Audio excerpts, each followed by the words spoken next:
કાતિલ ઠંડીમાં ઠૂંઠવાયું છે ગુજરાત। 3.8 ડિગ્રી તાપમાન સાથે નલિયા ઠંડુગાર શહેર જોવા મળ્યું, જ્યારે અમદાવાદનું તાપમાન 8.6 ડિગ્રીએ પહોંચ્યું છે। ડીસામાં 8.2 ડિગ્રી તાપમાન નોંધાયું છે, જ્યારે રાજકોટમાં 9.4 અને ભુજમાં 9.6 ડિગ્રી તાપમાન જોવા મળ્યું છે। વડોદરામાં 12 ડિગ્રી અને સુરતમાં 15.4 ડિગ્રી પારો પહોંચ્યો છે। તો રાજ્યના 10 જેટલા શહેરો એવા છે કે જેનું તાપમાન 10 ડિગ્રીથી નીચે જોવા મળી રહ્યું છે, એટલે કે 8 થી 10 ડિગ્રીની આસપાસ જોવા મળી રહ્યું છે, જ્યારે નલિયા સૌથી ઠંડુ શહેર જોવા મળ્યું છે। રાજકોટમાં 9.4, ભુજમાં 9.6 ડિગ્રી તાપમાન, ડીસામાં 8.2 ડિગ્રી તાપમાન નોંધાયું છે। હવામાન વિભાગે આગામી 2 દિવસ હજુ કચ્છમાં કોલ્ડ વેવની સ્થિતિ રહેશે તેવી આગાહી કરી છે।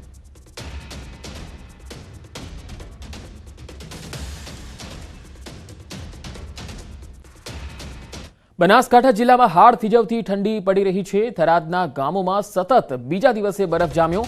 દુધવા, ડેલનકોટ અને સુઈ ગામમાં બરફની પરત જામી છે। સુઈ ગામના લીંબોડી ગામે ખેતરોમાં બરફ જામી ગયો। રાયડા, દિવેલના પાકો પર બરફની પરત જામી છે। પાર્ક કરેલા વાહનો પર બરફની ચાદર જોવા મળી। કાતિલ ઠંડીથી ખેડૂતોને પાક નુકસાનની ભીતિ પણ છે। જીરું, વરિયાળી અને રાયડાના પાકને નુકસાનની ભીતિ છે। 3 દિવસથી જિલ્લામાં હાડ થીજવતી ઠંડી પડી રહી છે। તો થરાદના ગામોમાં સતત 2 દિવસ બરફ જામ્યો છે। ગઈકાલે પણ થરાદ અને લાખણીમાં બરફ જામ્યા હતા। આજે પણ આવી જ સ્થિતિ જોવા મળી। 2 અલગ અલગ તસવીરો આપણે બતાવી રહ્યા છીએ। ગઈકાલની તસવીર પણ છે અને આજની તસવીર પણ છે। દુધવા, ડેલનકોટ અને સુઈ ગામમાં બરફની પરત જામી છે। ગઈકાલે પણ થરાદ અને લાખણીના અનેક ગામોમાં બરફ જામી ગયો હતો। સુઈ ગામના લીંબોડી ગામે ખેતરોમાં બરફ જામ્યો। રાયડા અને દિવેલના પાકો પર બરફની પરત જામેલી જોવા મળી। પાર્ક કરેલા વાહનો પર બરફની ચાદર જોવા મળી। કાતિલ ઠંડીથી ખેડૂતોને પાક નુકસાનની ભીતિ સેવાઈ રહી છે। જીરું, વરિયાળી અને રાયડાના પાકને નુકસાનની સંભાવના છે। 3 દિવસથી જિલ્લામાં હાડ થીજવતી ઠંડી પડી રહી છે, ત્યારે ગઈકાલના અને આજના દ્રશ્યો મેં આપને બતાવી રહ્યા છે। બરફ જામેલો જોઈ શકાય છે। વધુ માહિતી સાથે સંવાદદાતા કિશોર તુવર બનાસકાંઠાથી જોડાયા છે। કિશોર, થરાદના ગામોમાં સતત બીજા દિવસે બરફ જામ્યો। કેટલા ગામોમાં બરફ જામેલો જોવા મળ્યો? ચોક્કસથી પંકજ, આજે બીજો દિવસ છે અને બીજા દિવસે પણ થરાદ તાલુકાના જે દુધવા ગામ છે ત્યાં બરફ જામેલો જોવા મળી રહ્યો છે। તે ઉપરાંત થરાદ તાલુકાના ડેલકોટ ગામમાં પણ બરફ જામ્યો છે અને સુઈ ગામના લીંબોડીના ખેતરોમાં પણ આજે બરફ જોવા મળ્યો હતો। અને છેલ્લા 4 દિવસથી જે ઠંડીનો જે પારો જે વધ્યો છે તેના લીધે બરફના થર પણ ગ્રામીણ વિસ્તારોમાં જામી રહ્યા છે। જો આજની વાત કરવામાં આવે તો આજે થરાદના દુધવા, ડેલકોટ તેમજ સુઈ ગામના લીંબોડી ગામમાં બરફના થર જામેલા જોવા મળી રહ્યા હતા। રાયડો અને દિવેલાનો જે પાક છે તેના પર બરફની પરત જામી હતી। તે ઉપરાંત જે ગ્રામીણ વિસ્તારમાં જે ગાડીઓ હતી એ ગાડીઓ પર પણ બરફના થર જોવા મળ્યા હતા। અને આ કાતિલ ઠંડી અને બરફના જે થર જામી રહ્યા છે તેને લઈને પંકજ, જીરું, વરિયાળી, રાયડો, બટાકા સહિતના પાકોને અત્યારે નુકસાનની ભીતિ પણ સેવાઈ રહી છે। પંકજ જી કિશોર, આભાર માહિતી આપવા માટે।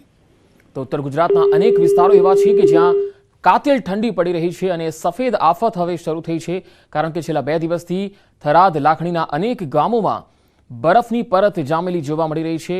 જે ખેડૂતોના પાક છે તેના ઉપર પણ બરફ જામેલો જોઈ શકાય છે। જીરું, વરિયાળી અને રાયડાના પાકો પર બરફ જામેલો જોઈ શકાય છે।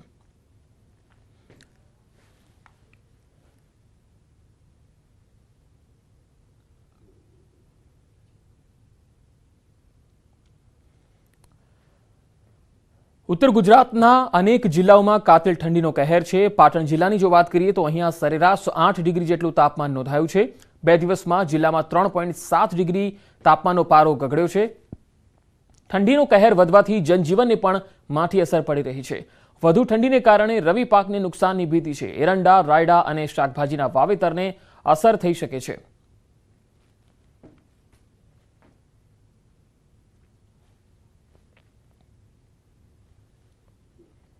કચ્છ જિલ્લામાં કોલ્ડ વેવ અને ઠંડીનો પ્રકોપ જારી છે। અબડાસાના ગામોમાં સતત બીજા દિવસે બરફ જામ્યો।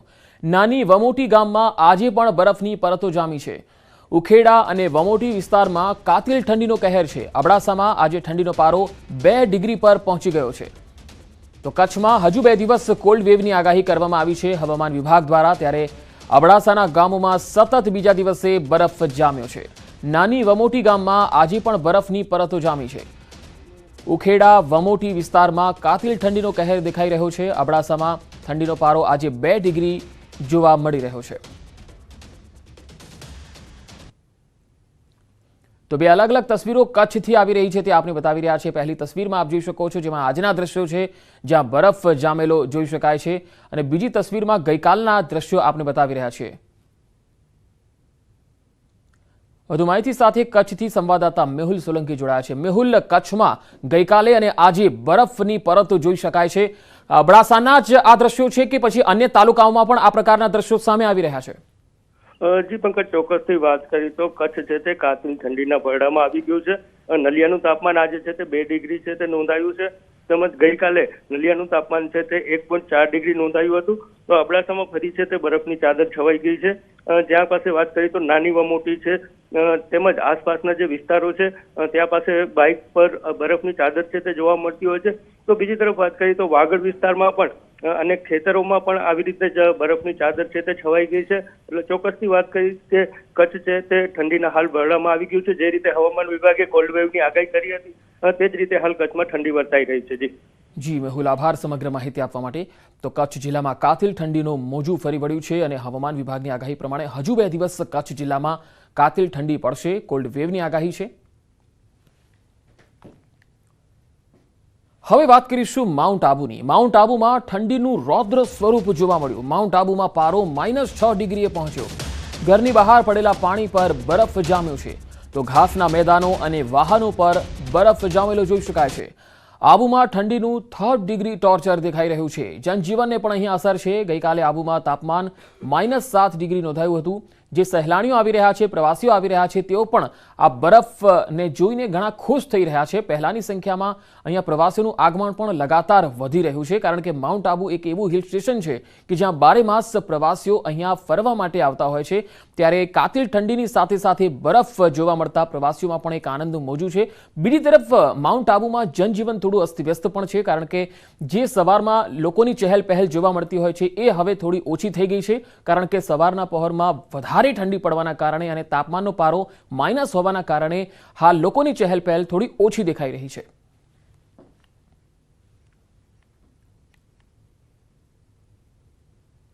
फिर से दिखाई देने लगा है। माउंट आबू में वही बर्फ की परतें जमती हुई दिखाई दी और वही घास के मैदान थे वो सफेद चादर पे उड़ते हुए नजर आए.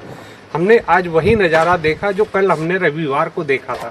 माउंट आबू की जो टॉर्चर है, सर्दी का जो टॉर्चर है, वो आज भी निरंतर हमें दिखाई दे रहा है. मेरे साथ कुछ पर्यटक खड़े हुए हैं, उनसे पूछते हैं कि आपको ये माउंट आबू की जो ठंड है वो कैसी फीलिंग हुई है सर?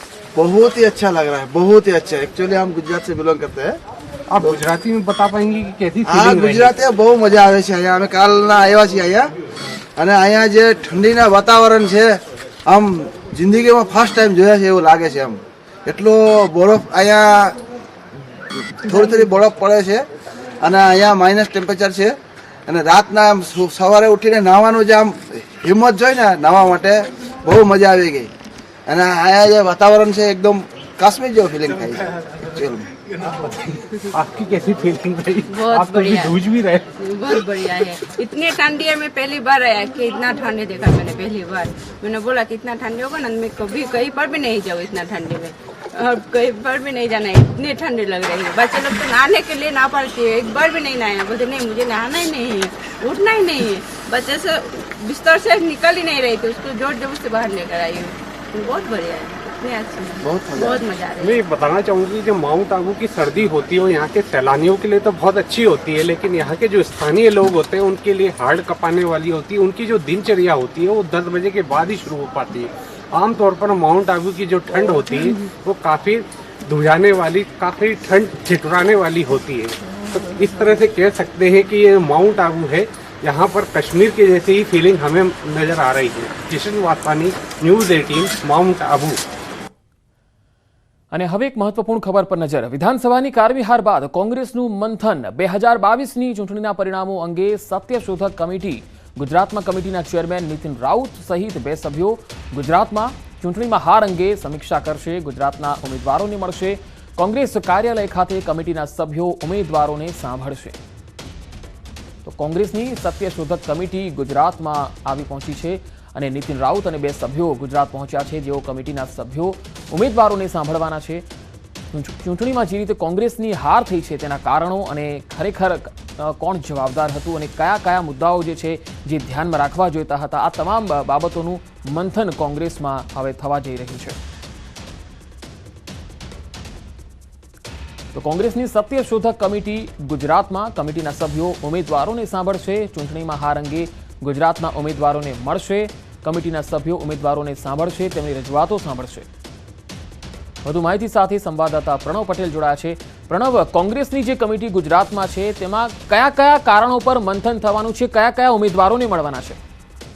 ચોક્કસ જે પણ કોંગ્રેસ પાર્ટીના જે ઉમેદવારો ચૂંટણી હાર્યા છે, જે ઉમેદવારો જીત્યા છે, એ તમામ ઉમેદવારો સાથે મંથન કરવામાં આવશે કે જે રીતે કોંગ્રેસ પાર્ટીનો કારમો પરાજય 2022 ચૂંટણીમાં થયો છે તે અંતર્ગત જ આ તમામ જે 3 સભ્યો છે તેના જે ચેરમેન છે, સત્ય શોધક કમિટી કોંગ્રેસ પાર્ટીના દિલ્હી હાઈકમાન્ડે બનાવી છે, તેના જે ચેરમેન છે નીતિન રાવતની આગેવાનીમાં આ બેઠક મળવાની છે. તેની સાથે 2 અન્ય જે રાષ્ટ્રીય નેતાઓ છે, આમ કુલ 3 સભ્યોની કમિટી બનાવવામાં આવી છે.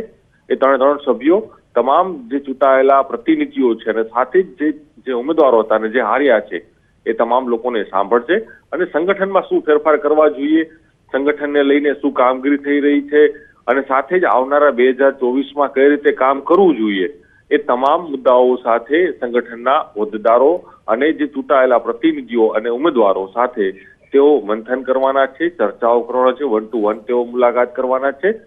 ખાસ કરીને દિલ્હી હાઈકમાન્ડે આ સત્ય શોધક કમિટી બનાવવાનું મુખ્ય કારણ એ છે કે ગુજરાતમાં જે રીતે કોંગ્રેસ પાર્ટીનો કારમો પરાજય થયો, ઇતિહાસમાં પહેલી વખત માત્ર 17 બેઠકો 182 વિધાનસભામાં 17 બેઠકો મેળવનાર કોંગ્રેસ પાર્ટી રહી છે, ત્યારે તેઓને વિપક્ષ પદ મળશે કે નહીં મળે તે પ્રકારની વર્તમાન સ્થિતિ ઊભી થઈ છે. ત્યારે સત્ય શોધક કમિટી છે તે તમામ રિપોર્ટ છે દિલ્હી હાઈકમાન્ડને મોકલશે. ત્યારબાદ નવા નિર્ણયો છે તે કોંગ્રેસ પાર્ટીમાં કઈ રીતે કરવા તેને લઈને ચર્ચા થશે. જી પ્રણવ, આભાર માહિતી આપવા માટે.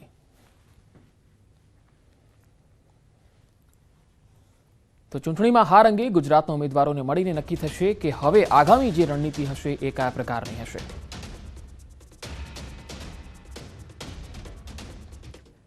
મહેસાણામાં પતંગના પેચ લગાવવાની બાબતે ખૂની ખેલ ખેલાયો. 5 યુવકોએ બોલાચાલી બાદ વૃદ્ધ પર પાઇપ વડે હુમલો કર્યો, જેમાં ઘટના સ્થળે જ વૃદ્ધનું મોત નીપજ્યું.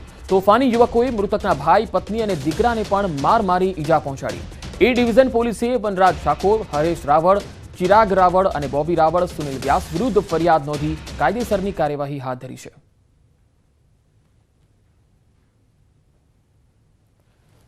તો મહેસાણાના ઉમાનગરમાં આ ખૂની ખેલ ખેલાયો. પતંગમાં પેચ લડાવવાની બાબતે આ ખૂની ખેલ ખેલાયો અને તમે તસવીરોમાં જોઈ શકો છો કે સામે આવી ગયું ટોળું અને ઘર્ષણ થયું હતું, મારામારી થઈ હતી. તોફાની યુવકોએ મૃતકના ભાઈ, પત્ની અને દીકરાને પણ માર મારી ઈજા પહોંચાડી. સમગ્ર બાબતે એ ડિવિઝન પોલીસે 4 થી 5 જેટલા લોકો સામે કાયદેસરની કાર્યવાહી હાથ ધરી છે. મહેસાણાના ઉમાનગરમાં પતંગના પેચ લડાવવાની બાબતે આ ખૂની ખેલ ખેલાયો હતો. 5 યુવકોએ બોલાચાલી બાદ એક વૃદ્ધ પર પાઇપ વડે હુમલો કર્યો, જેમાં ઘટના સ્થળે જ વૃદ્ધનું મોત નીપજ્યું. તોફાની યુવકોએ મૃતકના ભાઈ, પત્ની અને દીકરાને પણ માર મારીને ઈજા પહોંચાડી હતી. એ ડિવિઝન પોલીસે વનરાજ ઠાકોર, હરેશ રાવળ, ચિરાગ રાવળ, બોબી રાવળ, સુનિલ વ્યાસ વિરુદ્ધ ફરિયાદ નોંધી કાયદેસરની કાર્યવાહી હાથ ધરી છે. તો બે અલગ અલગ તસવીરો આપણે બતાવી રહ્યા છીએ. ઉત્તરાયણમાં પતંગ ચગાવવાને લઈને પેચ લડાવવાને લઈને આ ખૂની ખેલ ખેલાયો. 2 જૂથો સામસામે આવ્યા અને હાલ સંવાદદાતા મહેસાણાથી કેતન પટેલ જોડાયા છે. કેતન, ઉમાનગરમાં જે ખૂની ખેલ ખેલાયો તેમાં હકીકત કારણ શું હતું? પતંગના પેચ લગાવવાને લઈને જ આ ઘર્ષણ થયું હતું? ચોક્કસથી પંકજ, જણાવી દઉં કે હાલમાં જે માહિતી મળી રહી છે તે પ્રમાણે પતંગના પેચ લડાવવાની માથાકૂટમાં એક વૃદ્ધની હત્યા થઈ છે. મહેસાણા શહેરમાં આવેલ ઉમાનગર માં આ જે ઘટના છે તે બની છે, જેમાં વણજારા માંગીલાલ નાગજીભાઈના છોકરાઓ 15 તારીખે પતંગ ચગાવતા હતા. તેવા દરમિયાન 5 યુવકોએ પેચ લડાવવા મામલે માથાકૂટ કરી હતી.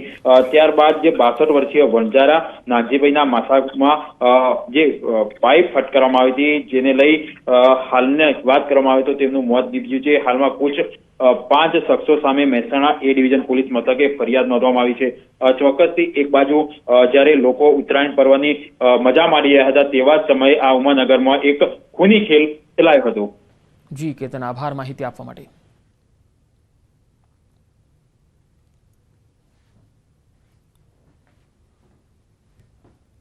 Welcome back. આગળ વાત કરીશું બનાસકાંઠાની. બનાસકાંઠામાં ડીસાના ધારાસભ્ય પ્રવીણ માળી ડાયરામાં ભક્તિના રંગે રંગાયેલા જોવા મળ્યા. ડીસાના શેરપુરા ગૌશાળામાં ડાયરો યોજાયો હતો અને આ ડાયરામાં ગૌભક્તોની સાથે ધારાસભ્ય પણ ભક્તિના રંગમાં રંગાયેલા જોવા મળ્યા. આ ડાયરામાં ચલણી નોટોનો પણ વરસાદ જોવા મળ્યો. ડાયરામાં ગૌવંશ માટે 1 કરોડથી વધુનું દાન એકત્ર કરવામાં આવ્યું હતું.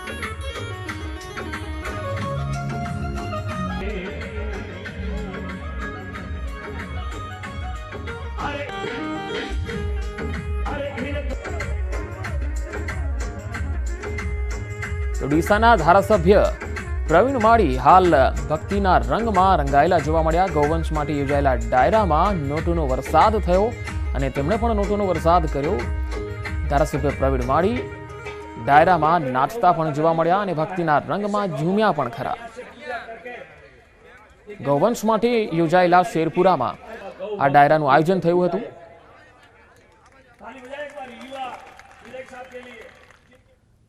અને હવે નજર કરીએ ટોપ 3 સમાચારો પર.